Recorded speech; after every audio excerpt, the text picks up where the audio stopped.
আপনি তো বাংলাদেশের একজন আইনজীবী এবং আপনার তো একটা ক্ষমতা রয়েছে সেই আইনের দ্বারস্থ হবার জন্য। আপনারা কি এই বিষয়ে কোনো রকম কোনো কিছু দায়ের করেছেন, কোনো মামলা কি দায়ের করেছেন? আমি আমি আমি বাংলাদেশি বংশোদ্ভূত আইনজীবী, আসলে আমি বাংলাদেশে প্র্যাকটিস করি না, কিন্তু এই ব্যাপারগুলোর জন্য আমরা যেটা করেছি সেটা হচ্ছে যে আন্তর্জাতিক আদালত রয়েছে। তো আমরা যেটা করেছি, আমি আপনাকে এই তথ্যটা দিতে চাই।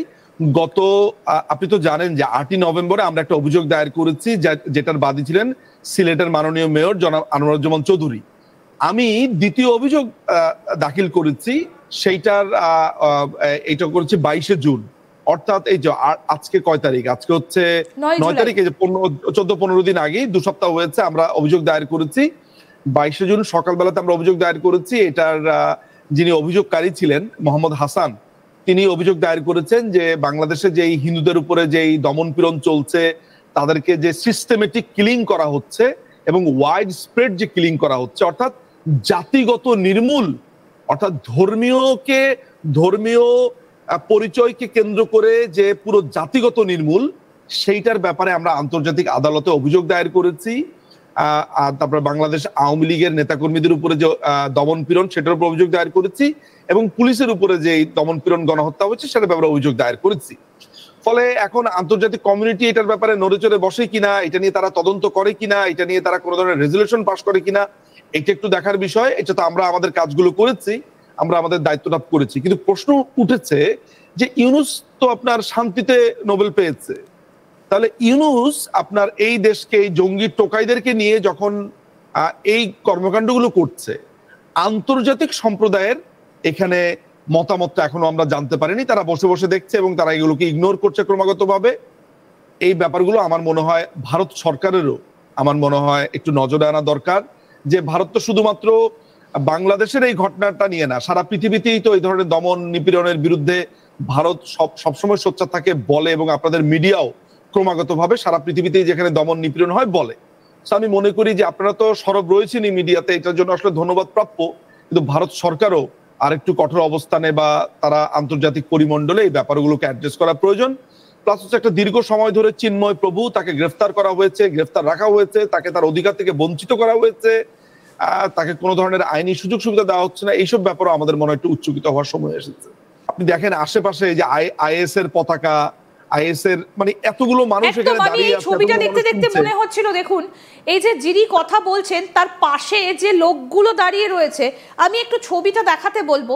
এই যে তাদের এই যে মাথায় এই যে যেগুলো লাগানো রয়েছে ফেসগুলো, তার সঙ্গে যে লেখাগুলো রয়েছে, আমরা এই ধরনের লেখা দেখেছিলাম ধানমন্ডি 32 নম্বর ধানমন্ডির বাড়িটা যখন ভাঙা হচ্ছিল, তখন যে আইসিস এর পতাকা উড়েছিল, তার সঙ্গে মিল পাওয়া যাচ্ছে না? এই যে কপালে যে পট্টিগুলো রয়েছে, এই যে ফেজের নিচে যে অংশটা, তাহলে কোথা থেকে এলো এরা? মানে এই ধরনের যে বক্তব্যগুলো উঠে আসছে, এগুলো কি মানবাধিকার লঙ্ঘনের আওতায় পড়ছে না বাংলাদেশে?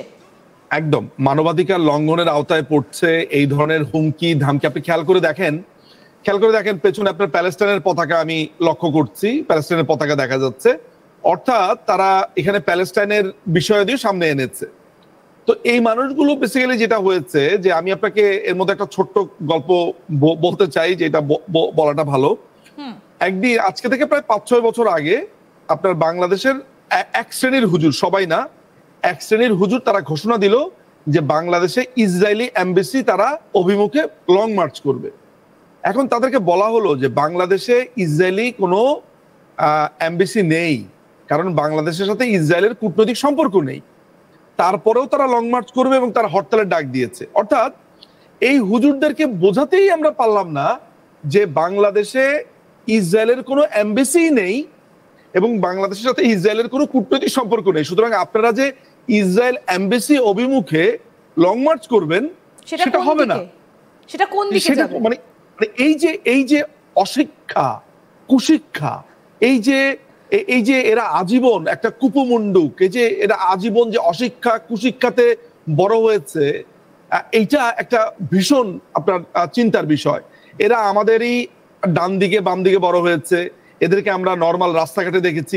এই লোকটিকে হয়তো আমি কাপড় বিক্রি করতে দেখেছি কখনো ঢাকা কলেজের সামনে, কখনো ডাব বিক্রি করতে দেখেছি, আই নেভার নো, এই টাইপেরই হয়তোবা, কিন্তু কখনো বুঝিনি যে একজন ডাব বিক্রেতা বা একজন ফল বিক্রেতা, একজন আম বিক্রেতা কিংবা একজন ছাত্র বেশে এই ছেলেটি এই ধরনের মেন্টালিটি পোষণ করে।